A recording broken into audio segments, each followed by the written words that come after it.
Second Vice Chair McLaughlin. Present. Representative Abney. Present. Representative Ackerman. Here. Representative Casey. Representative Casimiro. Representative Donovan. Here. Representative Falella. Representative Lombardi. Representative McCaw. Representative Place. Present. Representative Price. Present. Representative Solomon. Present. And Representative Bella Wilkinson. Here. Chairman, you have a quorum. Thank you, Clerk. The first order of business I'd like to take care of is House Bill 5784, which is extending the dates of the Beirut Memorial Commission through March of 2022, something that we need to do because there is an agreement with the construction people that anything that goes wrong at the memorial, they will take care of up to a year after it was turned over to us, which was last October. So that's why I am going to move this right out of committee. We don't need to hold this bill for further study. If I can get a motion to approve the bill. Second. So moved. Any discussion?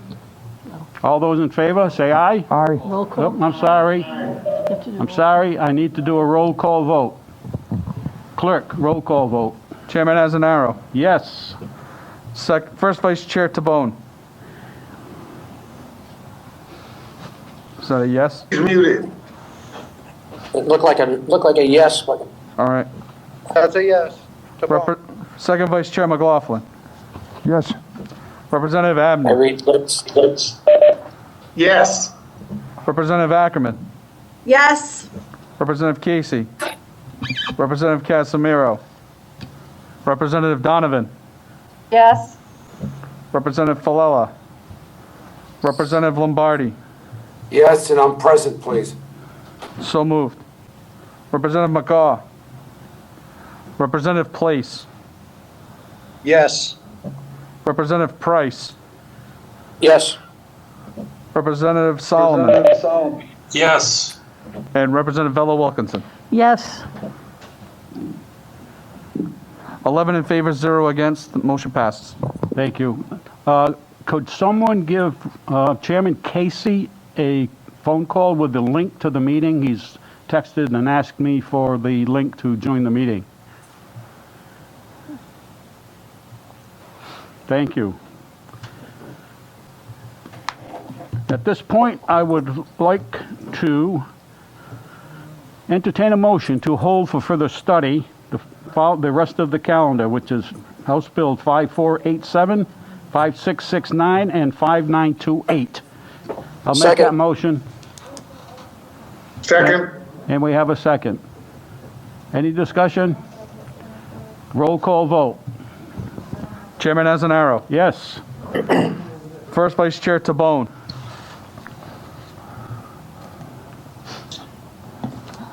He needs to learn sign language, I guess. First Vice Chair Tabone. Gotcha. sign language. Yes. Second Vice Chair McLaughlin. Yes. Representative Abney. Yes. Representative Ackerman. Yes. Representative Casey.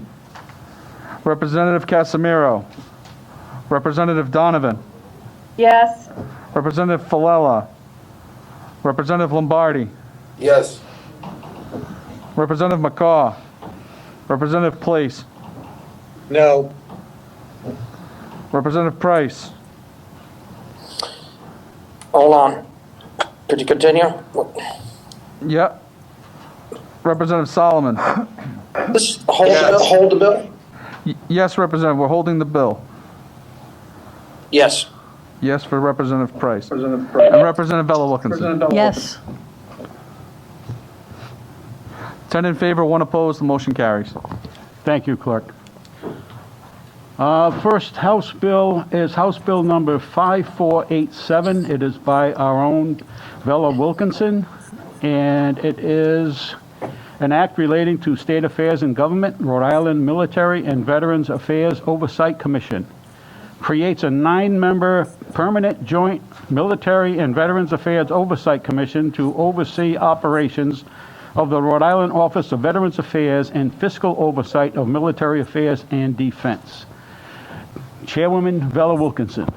Thank you very much, Mr. Chairman and members of the Veterans Affairs Committee. I'm here tonight to talk to you about House Bill 5487. We have been dealing with a lot of growing pains with regards to a number of issues that is encompassed by the state's Veterans Affairs Office. The list dealing with the Veterans Home is too long and too numerous to jump into right now, and hopefully that's something that we will be receiving a report on in the not-too-distant future. But I'm very concerned over the fact that we have a number of bills that impact the veterans within the state of Rhode Island, and we're not hearing anything from the Office of Veterans Affairs. We had several bills last night in Finance, and there was no response, written or verbal, from that particular office. The members of my constituency that are part of the veterans committees, the United Veterans Councils and so forth, have told me that they don't feel that they truly have a place at the table with the current director, and the only way that they have interaction with any of the members of us in the House is if they reach out to their particular representative or senator. Now, there are some, in addition to the Veterans Home, there are some significant issues that have occurred with regards to the guard force and also over the years with the cemetery. And for these reasons, I've requested that we have a separate oversight committee so that the Veterans Councils, including the United Veterans Council and the Governor's Advisory Council and the House Advisory Council, will have an avenue to tell us what's going on within the veterans communities, as opposed to only relying on veterans who are currently in the General Assembly. So I hope that you will look favorably upon this bill. Thank you, Mr. Chairman. Thank you. Do any of the members of the committee have any questions about the bill? Anyone on the WebEx, if you do, raise your hand and we'll get recognized. I see no one. I can only state that I have one letter from a Beth Blainberry who was opposed to the bill. And other than that, Does she say why? So that I could answer any concern that she may have? I'll let you have a copy of it. It's a lengthy letter. Okay. Okay? Seeing no other questions, I would close the hearing on Bill 5487. Do we need a motion? Okay, we close that meeting.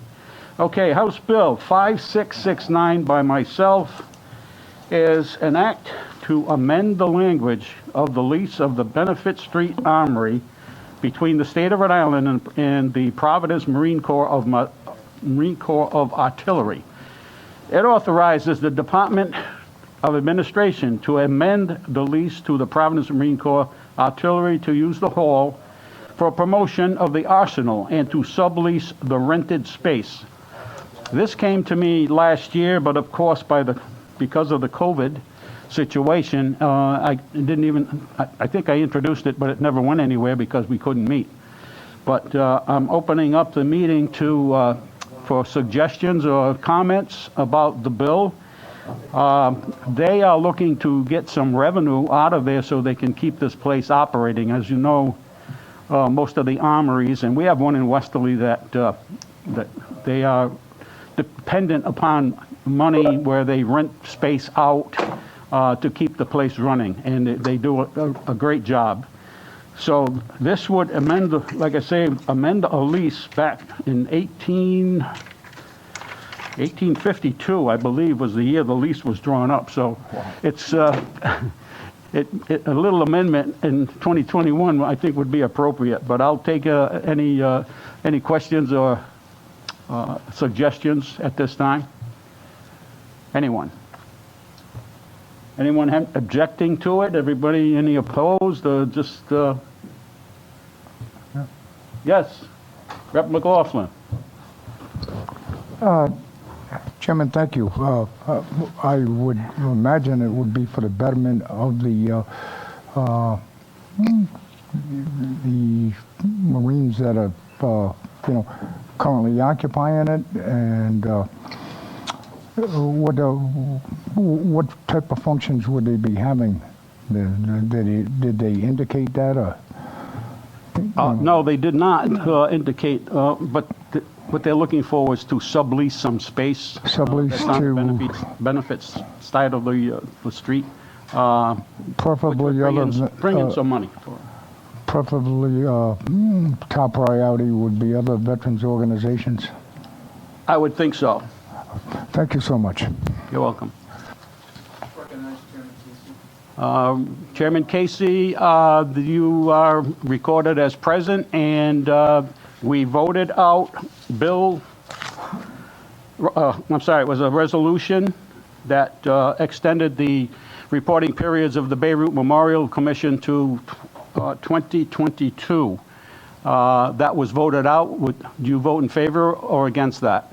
Yes, I'd like to be recorded in the affirmative. Thank you. And we also held the balance of the bills for further study. Same request, please. Thank you very much. Hearing or seeing no other hands up or questions about this 5669, I say we close the hearing on 5669. And House Bill 5928 by, again, our own Bella Wilkinson, is an act relating to military affairs and tuition for covered individuals under post 9/11 bill and Montgomery GI Bill. In-state tuition continues for military service members, children and or spouses if service member transferred. Camille. Thank you very much, Mr. Chairman. Members of the Veterans Affairs Committee, in many states, including ours in Rhode Island, a child or spouse of an active duty service member can lose in-state tuition for higher education if the military sponsor is assigned out of state before their dependent starts classes. Now, considering that there are over 90,000 college-age military children, the Department of Defense has placed this issue on their top 10 list of prioritized personnel and readiness issues.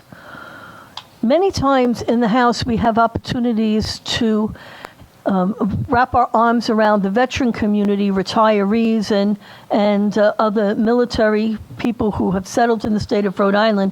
But it's not often that we get requests that deal specifically with the active duty members.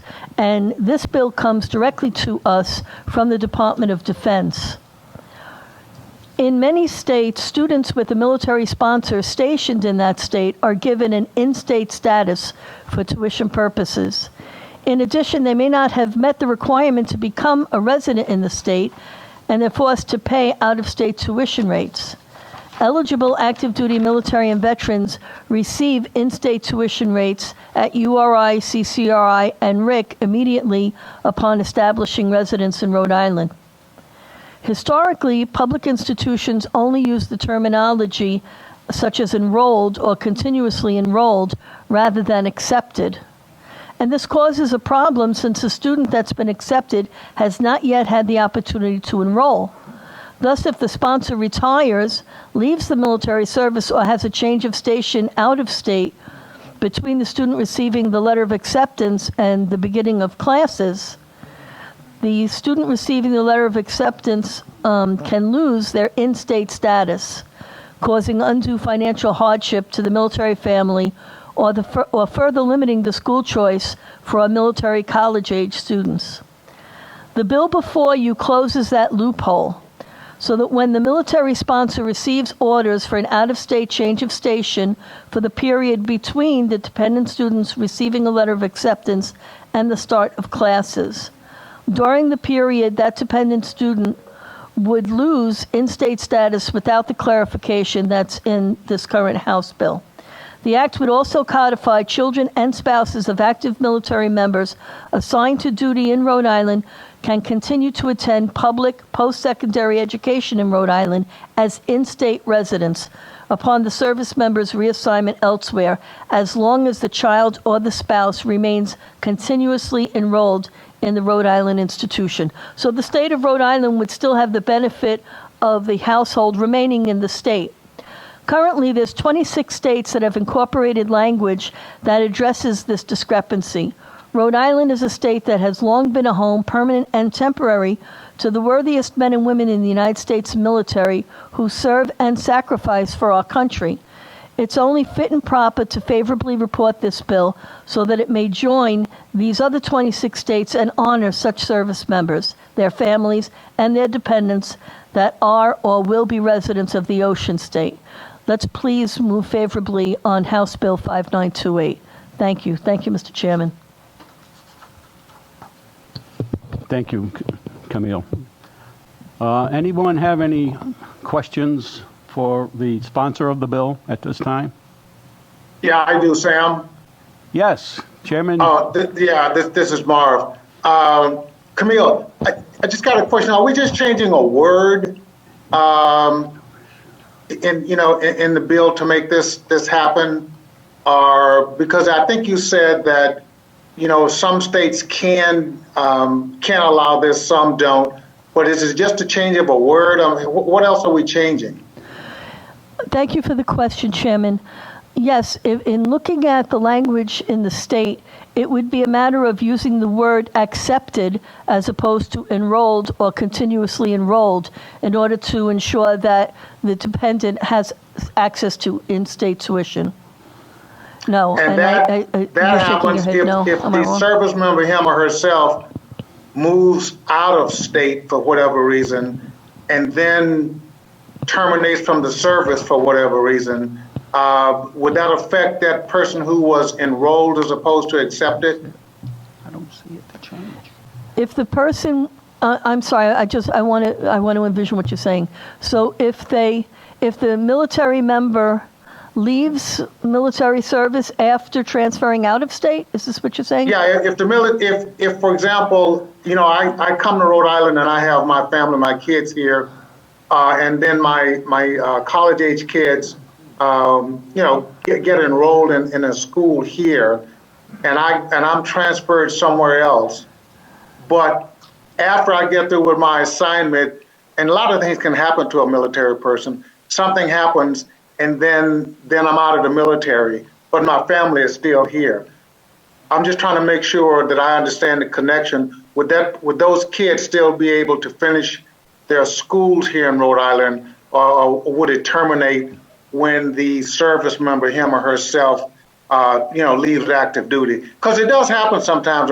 A family member will be moved away, the family stays here, but something happens, and then that family member who was the military person leaves the military. I'm just trying to wonder what happens to the kids who are now in school here. I know it's far-fetched, but I've seen it happen before. Thank you for the question, Chairman. I believe as long as the dependents remain in the state, they would have access to in-state tuition. But if the sponsor moves out of state and then the family follows them, they're no longer in state, so they would not be eligible for in-state tuition. I can certainly double check and see what, if any, lessons learned we have from any of the 26 states that have already put this into effect as the letter of law. Yeah, it would just be easier if that's kind of cleared up, because the word dependent can mean a lot of things in the military, and if that military member is reassigned and moves away, and then something happens and they're out of the military, but their family is still here, and the kids are enrolled at URI or something, I would just be curious about what would happen to those kids, because they may only be sophomores or freshmen or something. Would they still have the same benefit all the way through their college careers? It was just a clarification question. I understand. Yes, I'll double check, but as I said, I think as long as they remain in the state of Rhode Island, that they would still be eligible for the benefit of in-state tuition. But rather than me guess, I'd rather double check on that. And Yeah, okay, thanks. I'll also take a look at the law again, Chairman Abney, to see if there's anything else besides the one-word change, okay? And I'll get back Okay, to the thank you. committee. Appreciate it. Thank you. Thank you.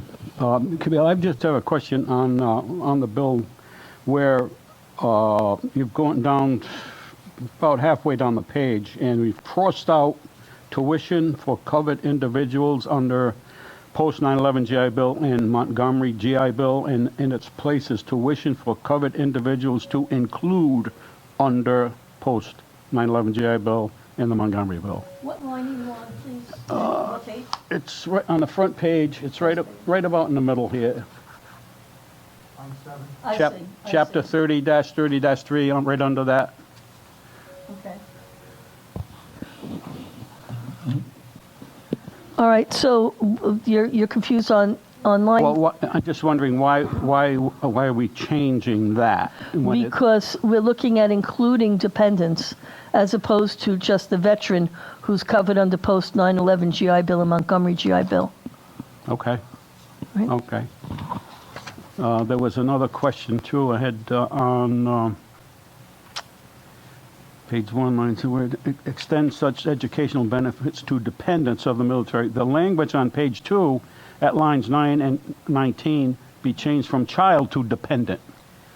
That's right, so that it would cover not only the children but the spouse. Only covering the children of the spouse. Okay. Yes, thank you. Thank you. We have any? Yes, Mr. Chairman, Vice Chair Jimmy Mack. Rep. Wilkinson, just a little clarification.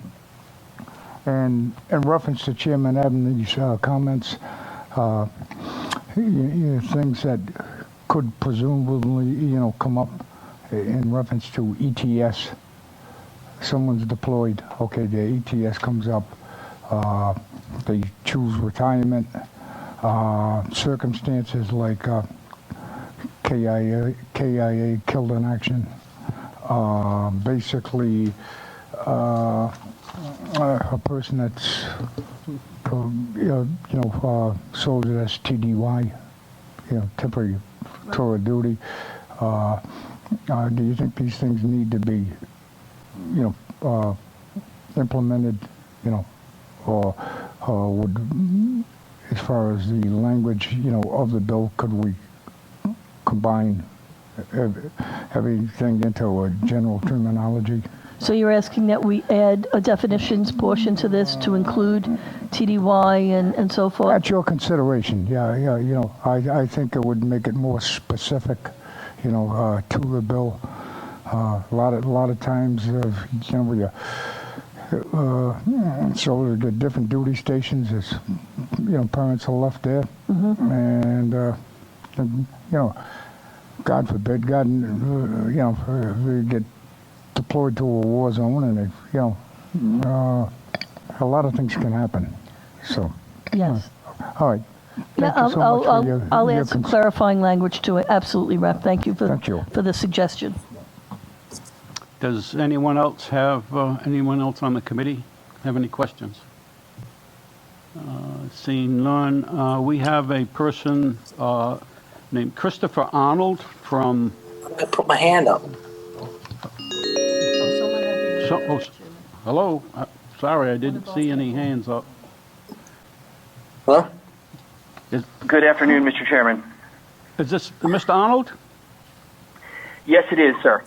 Yes, good afternoon. You're talking to Chairman Azanaro of the House Veterans Affairs Committee, and we are discussing our House Bill 5928, which you have decided to call in and expound upon. Go ahead. Roger, Chairman. On behalf of military families, the Department of Defense expresses its strongest support for the policy changes proposed in Rhode Island House Bill 5928, a bill that addresses residency requirements for attendance at post-secondary public institutions for the purposes of tuition. My name is Christopher Arnold, and I am the Northeast Region Liaison for for the United States Department of Defense State Liaison Office, operating under the direction of the Undersecretary of Defense for Personnel and Readiness. Our mission is to serve as a resource to state policymakers as they work to address quality of life issues for military families. Approximately 185,000 United States military children move between schools annually and are routinely reassigned with their military sponsors to new duty stations in the summer due to mission and training requirements. As a result of these summer moves, students typically miss important education application dates that occur in the spring. We believe that a spouse or child of an active member of the armed forces assigned to duty in a state at the time of the dependent receiving a letter of acceptance should be deemed an in-state resident for purposes of determining tuition and fees, regardless of the service member's follow-on status, provided the student is continuously enrolled. House Bill 5928 allows a spouse or child of an active duty service member, if they have been accepted at an institution of higher learning but their sponsor is transferred to another state, to be deemed an in-state resident as long as they maintain continuously enrolled at the school. To the chairman's question, the legislation will ensure that if a service member is thereafter retired as an active member of the armed forces of the United States, the student dependent would not lose his or her resident classification so long as he or she remains continuously enrolled at that institution. We are grateful for the tremendous efforts that Rhode Island has historically made to support our military members and their families. We appreciate the opportunity to support the policy reflected in House Bill 5928, and we are especially grateful to Representative Bella Wilkinson for introducing this important piece of legislation. Thank you for taking the time to consider this issue, and I stand by to answer any questions you may have. Thank you. Thank you very much, Mr. Arnold. Is there anyone here from the committee that wishes to ask any questions of Mr. Arnold?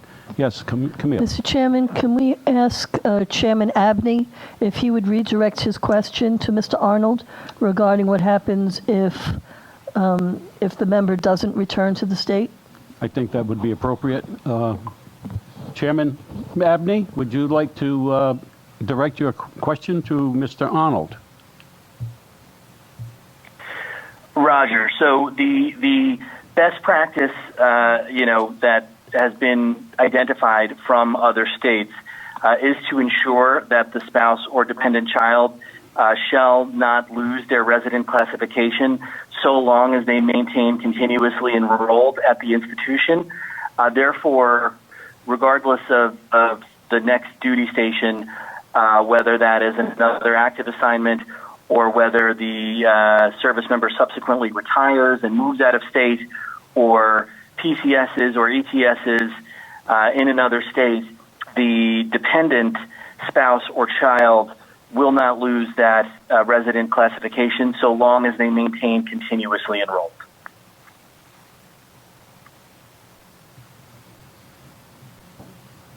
Chairman Abney, does that answer your question? I think it almost does. Yeah, that's very close. I think Representative Justin Price, he's trying to get his hand raised. But I do owe Chris a call back on some other matters. So, Chris, I'll get to you soon.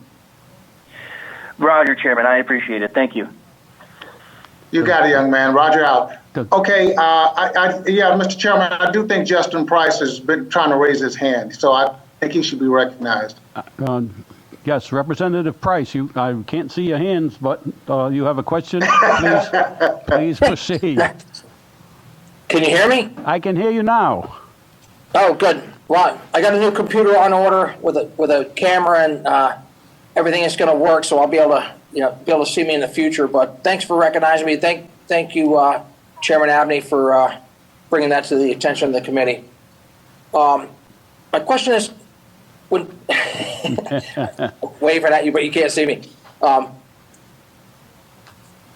When people are with temporary duty assignments, TDI, is there like a certain amount of time that they have to be assigned to duty in Rhode Island for their spouses and them to be able to get the in-state tuition? Is it one day or is it like 1 year? I mean, is there a certain time frame that people have to be stationed in Rhode Island? Roger, so I don't believe that the residency policies at URI or any of the institutions thereof are, specific per se to military members or their spouses, except when you're filling out that, tuition residency application for, any specific programs. So I believe there's an affidavit that is filled out that says that they are serving on, active duty and have been serving on active duty for more than 30 days, or they are the spouse of an active duty member who's been serving for more than 30 days. And then there are some other circumstances, if a person was wounded in action or special instances thereof. So in terms of being domiciled within the state, I believe it's the same as everyone else. If you're, in state at the time you make the application, then you're eligible for in-state tuition. But to get that military or military spouse or dependent benefit, it is the 30-day requirement. So you'd have to have a residency in Rhode Island for at least 30 days prior to making the negative. You would application. have residency, I believe, for 1 day, but having served on active duty for 30 days or more. Okay, so someone could just put as soon as they, file for a driver's license, the next day they can apply for this and be.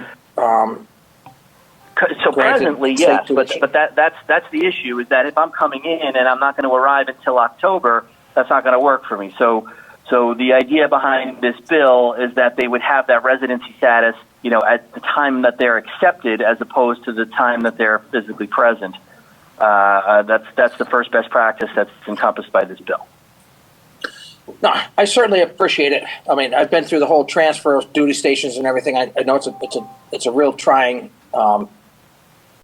process, and moving duty stations is a challenge. So I'm just trying to fill it out. I'm just seeing if there's just trying to understand the process. Thank you. Thank you very much, Representative Price. Anyone else have any questions on this bill right now for Mr. Arnold or sponsor? Raise your hand now. Seeing none, I would close the hearing on this bill, 5928. And I do believe, thank you all. I do believe that completes the today's calendar, and motion to adjourn. Second. All in favor, aye. Opposed? We are adjourned. Thank you very much. Enjoy the weather.